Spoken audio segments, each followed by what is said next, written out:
Amidst an uncertain ceasefire, Gaza titters on the brink as Israel's suspension of humanitarian aid casts a shadow over fragile negotiations.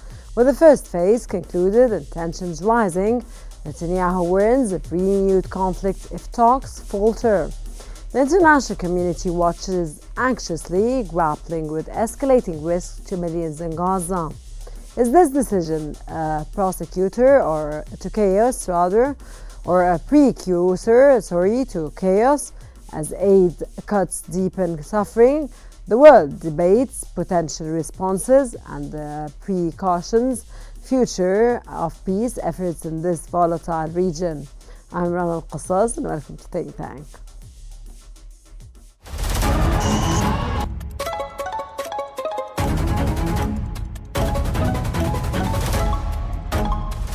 Our world is becoming unhinged.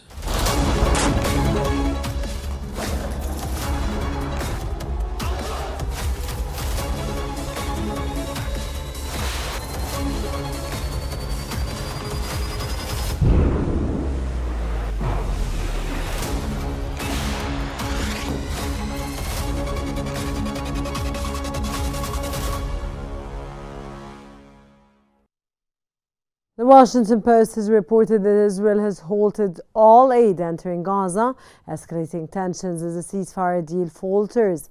Prime Minister Benjamin Netanyahu's decision follows Hamas's refusal to accept a U.S. proposal extending the initial ceasefire phase through Ramadan and Passover amidst stalled negotiations on the second phase. The ceasefire, which began on January the 19th, including humanitarian aid and prisoner exchanges, but failed to advance to the next phase, raising concerns of renewed conflict. Israel insists on detainees' releases before further negotiations, while Hamas labels Israel's actions as a coup to reset negotiations. As Ramadan begins, the humanitarian situation worsens, with Israel emphasizing the importance of negotiations, while the United States and regional mediators struggle to bridge gaps between the two sides.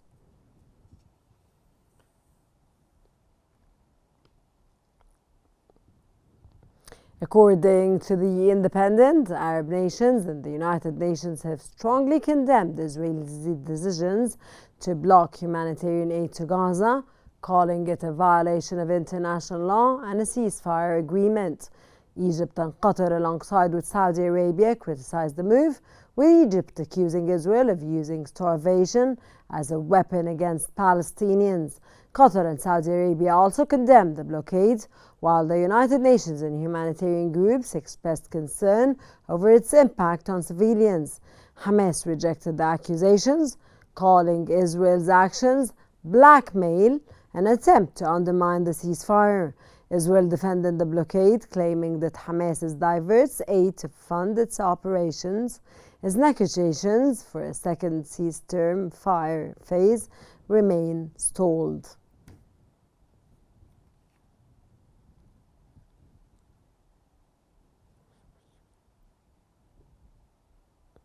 Gaza on a precipice, aid cut, ceasefire falters, Israel's calculated gambled risks a humanitarian abyss and regional firestorm. The world watches, action delayed, consequences loom. A stark reality unfolds. Israel's suspension of humanitarian aid to Gaza casts a long shadow over the ceasefire's second phase. This move, following the initial truce, is not merely a bargaining chip. It's a calculated escalation, aligning with Netanyahu's stated intent to continue operations if negotiations fail. The impact is immediate, a catastrophic surge in Gaza's already dire humanitarian crisis, with food and medical supplies dwindling. The international community, while expressing concern, faces a critical juncture. Mere statements are insufficient. Israel's action undermines the core premise of the ceasefire.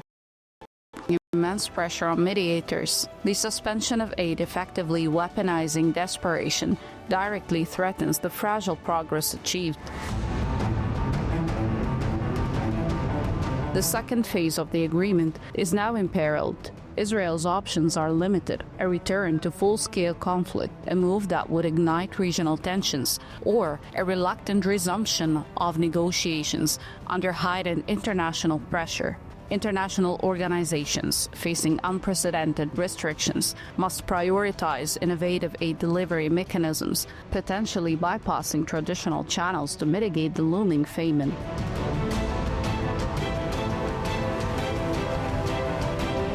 The decision to cut off aid is a calculated risk, signaling a shift from negotiation to coercion. The potential for renewed violence is high, demanding immediate, decisive action from global powers to avert a humanitarian catastrophe and prevent the collapse of the ceasefire. The world watches as Gaza's fate hangs in the balance. Providing more analysis about the most recent updates concerning the fragile ceasefire in Gaza and the fate of the upcoming stage, joining us from occupied Jerusalem is Dr. Abdel Nasser Mekki, a political science professor from Cairo, Mr. Ibrahim Al-Darawi, writer and political analyst. Welcome to Think Tank. Mr. Mekki, a very warm welcome. And does Israel's aid suspension signal a calculated collapse or a desperate negotiation tactic? I think this is from Netanyahu, what he said about that he will not go ahead with the second stage in the agreement unless that there is new preconditions.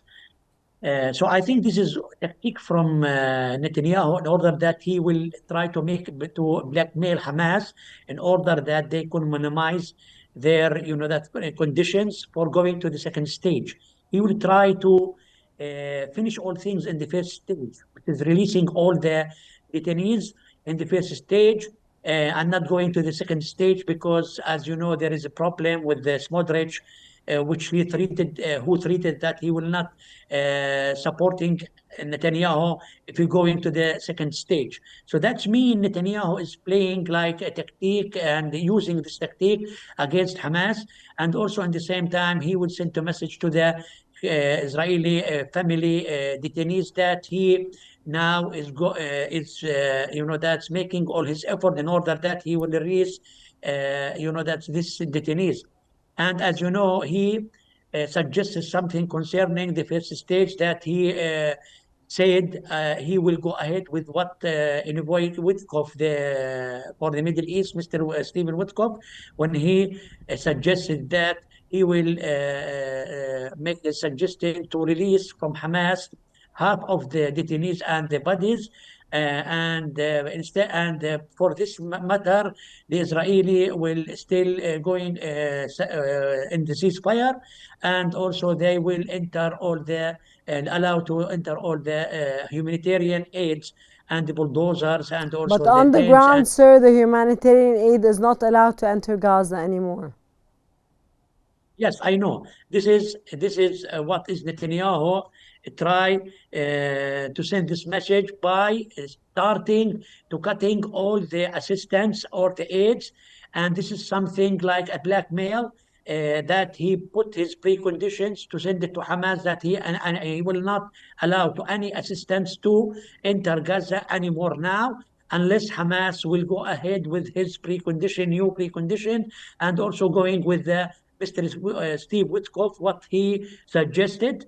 And also what Netanyahu suggested beside Witkoff is that Hamas to release 5 of the detainees and some bodies, and after that they will allow to the assistance aids to enter Gaza, but it will be like a new process in the first stage and not going to the second stage. Dr. Darawi, how might Hamas respond if negotiations for Phase 2 collapse amid rising humanitarian crisis? Are they preparing for a post-ceasefire escalation? In my opinion, Benjamin Netanyahu does not want to go to phase two, and this is what he thought all along.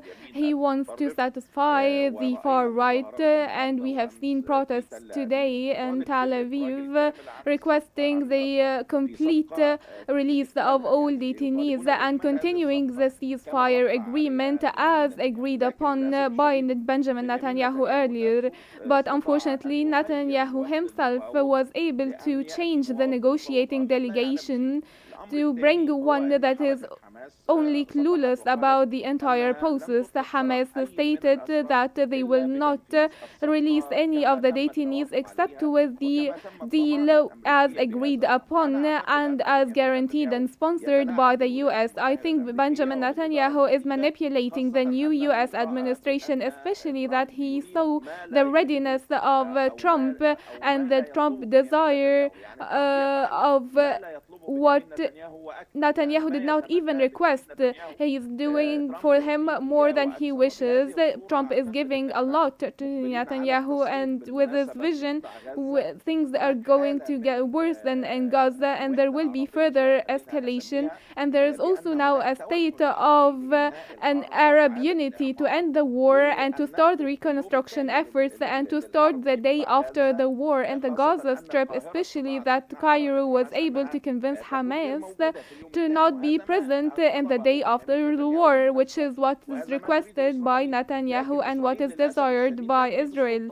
But Israel unfortunately does not want also the power, and therefore Cairo was able to start a technocratic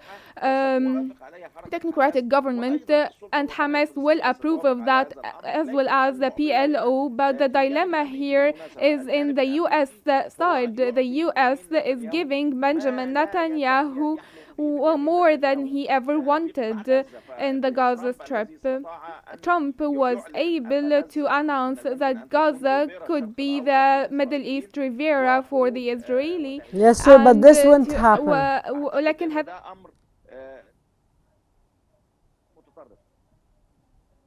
never even dreamed of.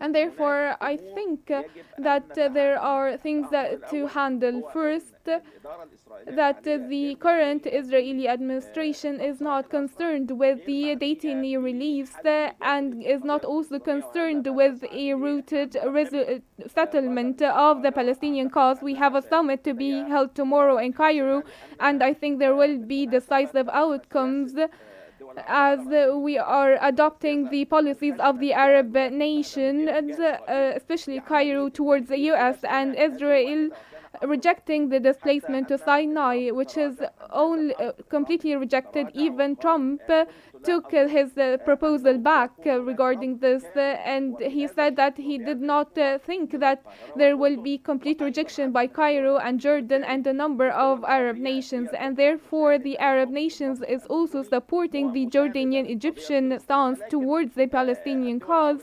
But the Arab nations as well does not want a reconstruction, and then we find more of what happened in October 7th, and we go back to the same circle again. What happened in the Gaza Strip, around 5 processes of reconstruction: the 2008, the 2009, 2011, then 12, then 14, then 16 and 18, 2020, 2021, and in 2023 we saw what happened in October 7th. We have a real crisis here regarding the reconstruction and the management of the entire file. The Israeli side is not helping to take decisive measures regarding Gaza and unifying the Palestinian factions and to have one armed entity affiliated with the PLO, whether a new authority or the current one. It's all about what is happening on Palestinian territory. The only solution is disarming the resistance and the two-state solution, which is what is proposed by Cairo and the Arab nations to the Biden administration and during the Blinken visit to the Middle East, a plan was set for the day next to the war and announcing a sovereign Palestinian state on the borders of 1967. And I think Cairo, when worked on this, it considered the Okay, sir, I'll be humanitarian back aid. to you again, but I'll ask Dr. Mekki first. How does the rising humanitarian catastrophe in Gaza directly destabilize regional security, sir? I think this is humanitarian. It will influence negatively on the even negotiation and also on the situation. Because, as you know, Israeli didn't even fulfill all the commitments about allowing for entering all the humanitarian aids, and according to the first stage of the agreement. So I think, yes, this will influence on the life of the people in Gaza. As you know, until now, people of Gaza need more and more of the humanitarian and also in the medical, and also they have a problems concerning the solid waste, which they have about 200,000 ton of the solid waste in Gaza, which is a problem in the pollution, polluted Gaza environment there, and also the sewage. They have a problem in the sewage because also the water of the drinking water is mixed with the sewage water. So this is the problem also concerning the life of the people, and also in the hospitals, on the medical. Many of the hospitals, or almost of the hospital, have been destroyed, and so now they need to rebuild the hospitals You're and discussing the renovation. reconstruction. Dr. Mickey, I just want to ask you in this context a question. In light of the humanitarian aid that Israel is banning to enter Gaza now, and the people over there, and we're in the holy month of Ramadan, are starting, of course, to panic. There's no food, and they're starting to store more food and run to store more food to make sure they have food, not to starve. Is all this taking place normal, sir, in light of the international community overseeing all that's taking place? Of course, taking into consideration the efforts of Egypt and Saudi Arabia and Qatar, which are very much, of course, appreciated all over the world. But is this normal? Yes, I think the problem, as you said, the Israeli, according to the media there, I think Netanyahu is using this tools in order to cut the aids of the people, especially in Ramadan. He is not allowing now from yesterday, not allow, or this is the third day, I think, that he issue that decision in order not to allow for any humanitarian aid to enter Gaza, especially in Ramadan months. And as you know, the people is needs this aid, especially in Ramadan. And also about the international community, I think the international community should pressure on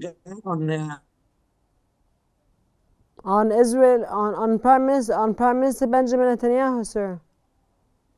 Okay, Mr. Darawi, how does the aid blockade impact mediation efforts and its role in regional stability, sir? In my opinion, Israel is trying to destroy the entire region, adding fuel to the fire to wage a war once again. Netanyahu, since day one, does not want a truce or a ceasefire. And if it weren't for the pressures applied by the US, we wouldn't have seen this ceasefire, and Netanyahu would have continued with the war. The US was able to apply some pressure to finish this phase, and what is happening in the Gaza Strip does not even go with the international law or the humanitarian international law. They are violating the democracy that is claimed by the US and Israel. Unfortunately, today we are seeing the destruction of the Statue of Liberty in Gaza. This lost freedom and liberty is a stigma on the United States of America. The United States always talking about human rights, and demanding for human rights application around the world is violating core human rights in Gaza, helping Israel, and there are tens of thousands of weapons, arms and equipments that will be shipped into Israel step by step, approved by the State Department of the US. We are encountering a real catastrophe if a war is resumed again. Now the Israeli side and the US should have a clear vision that what is happening in Gaza is only targeting voluntary or forcible displacement, and the forcible displacement was entirely rejected by Cairo along with Arab nations, and then we found proposals for voluntary displacement. What is happening now in Israel and what is being carried out by the Israeli government and the Prime Minister, that he will help Palestinians to be displaced voluntarily after eliminating Hamas. I think the Israeli side also stated that they will not be able to eliminate the resistance or Hamas as long as there is an occupying power to part of the Palestinian territories, and there was agreement until Netanyahu assumed office as prime minister, rejecting the two-state solution and any negotiations in this regard. We're talking since 2007, and the processes carried out by Netanyahu cutting the ways between Gaza and the West Bank, and rejecting the unity of and sovereignty of Palestinian lands, rejected by the Israeli administration to draw any connections or links between Hamas and the PLO, as Netanyahu seeks the displacement and establishing a Jewish state. Benjamin Netanyahu is now talking about Jews, and in this timing he wants to protect the Jewish state. These are statements by Benjamin Netanyahu that started to be diplomatically and politically acceptable. He's dealing with the religious extremist Jewish state, excluding the Gaza Strip. He wants to fail the establishment of a Palestinian state to establish a Jewish religious extremist state. He wants to be a Got savior. your point, sir. Mr. Darawi, given Netanyahu's narrative is a renewed, intensified conflict in Gaza inevitable, sir? And what role does Netanyahu's narrative play in shaping Israel's next moves after the first phase ends, sir?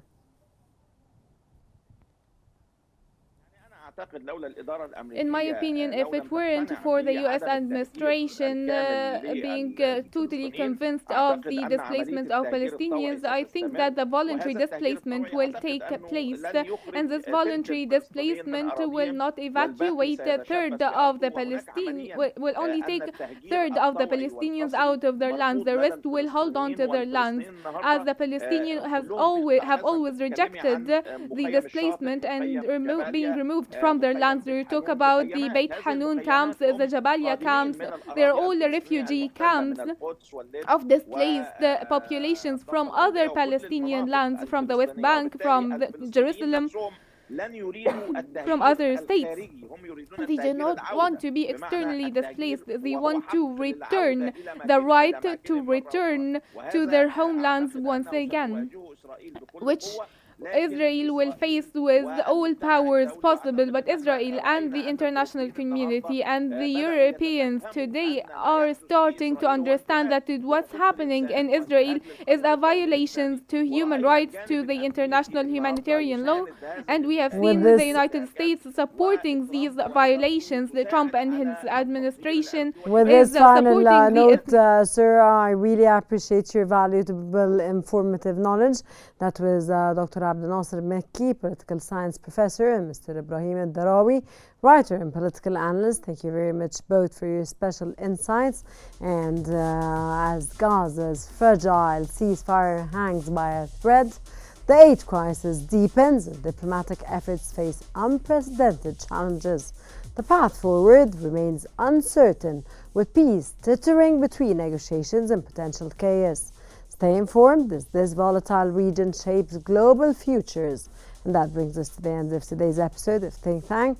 Thank you very much for watching. I'm Rana Qasas, and stay tuned for more coming up here on Qnews.